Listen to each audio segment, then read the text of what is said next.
বিতর্ক ও আইনি জ্বর যেন কিছুতেই পিছু ছাড়ছে না আরজি করের প্রাক্তন অধ্যক্ষ ডক্টর সন্দীপ ঘোষের। এবার কলকাতা পুরসভার কোপের মুখে পড়লেন তিনি এবং তার স্ত্রী ডক্টর সঙ্গীতা ঘোষ। বাড়ির নকশা বহির্ভূত বেআইনি নির্মাণ ভাঙার জন্য এবার সরাসরি পদক্ষেপ নিল পুর কর্তৃপক্ষ। কলকাতা পুরসভার ৩ নম্বর বড়োয়া অন্তর্গত ৩৩ নম্বর ওয়ার্ডের ৮৩ নম্বর বদন রায় লেনের ঠিকানায় রয়েছে সন্দীপ ঘোষ এবং তার স্ত্রী এই সম্পত্তি। আর সেই বাড়ির ছাদেই নিয়ম ভেঙে বেশ কিছু বেআইনি নির্মাণ করা হয়েছে বলে অভিযোগ। বিল্ডিং রুলস ২০০৯-এর ১৩৩ এবং ১৩৪ নম্বর ধারা লঙ্ঘন করার অভিযোগে সন্দীপ ঘোষের দম্পতির বিরুদ্ধে পুরসভার ১০৪-এর ১ এবং ১১৬ নম্বর ধারায় ডিমোলিশন বা ভেঙে ফেলার মামলা শুরু হয়েছে।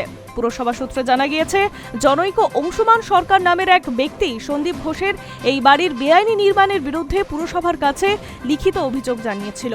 অভিযোগের ভিত্তিতে গত ২০২৪ সালের ৩০ অক্টোবর কলকাতা পুরসভার পক্ষ থেকে সন্দীপ বাবুদের একটি নোটিশ পাঠানো হয়েছিল। পুরসভার বিল্ডিং দপ্তরের রিপোর্টে উল্লেখ করা হয়েছে ৩টি প্রধান অনিয়মের কথা। এর মধ্যে রয়েছে বাড়ির ছাদে অনুমতি ছাড়াই ৫.৪25 বর্গমিটার এলাকা জুড়ে ২.৫ মিটার উচ্চতার একটি নতুন কাঠামো তৈরি করা হয়েছিল। এছাড়া বাড়ির ওপরে লিফটের মেশিন রুমের মধ্যে যাওয়ার জন্য নকশা বহির্ভূত একটি লোহার ঘোরানো সিঁড়ি বসানো হয়েছিল।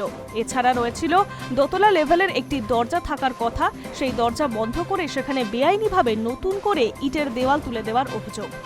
গত ১৪ মে ২০২৬ তারিখে কলকাতা পুরসভার স্পেশাল অফিসারের রোলারের এজলাসে এই মামলা চূড়ান্ত শুনানি হয়। শুনানির সময় অভিযোগকারী এবং অভিযুক্ত পক্ষ থেকে দুইজনেই উপস্থিত ছিলেন। সেখানে অভিযোগকারী স্পষ্ট দাবি করেন, কোনোভাবেই যেন ছাদের এই বেআইনি পারগোলটি রাখার অনুমতি না দেওয়া হয়। অভিযুক্তর তরফেও স্বীকার করে নেওয়া হয় যে পুরসভা জমা দেওয়া বাড়ির কমপ্লিকেশন প্ল্যানে এই নির্মাণের উল্লেখ ছিল না। বাড়ির সংস্কারের কাজ চলার সময় আগামী ২ মাসের মধ্যে তিনি নিজেই এটি সরিয়ে নেবেন বলে আদালতে জানান। তবে পুরসভার স্পেশাল অফিসার বিষয়টি নিয়ে আর কোনো টানাপোড়েনে রাখতে চাননি। দুই পক্ষের সওয়াল জবাব শোনার পরে তিনি কড়া নির্দেশ দিয়েছিলেন, আগামী ৪৫ দিনের মধ্যে ছাদের ওই বেআইনি নির্মাণ সম্পূর্ণ ভেঙে দিতে হবে। আরজিকর কাণ্ডে সিবিআই ইডির জালে জড়িয়ে সন্দীপ ঘোষ বর্তমানে জেলে থাকলেও তার বাড়ির এই বেআইনি নির্মাণ বিতর্ক নতুন করে শোরগোল ফেলে দিল কলকাতা পুরসভার অন্দরে। Hi News network.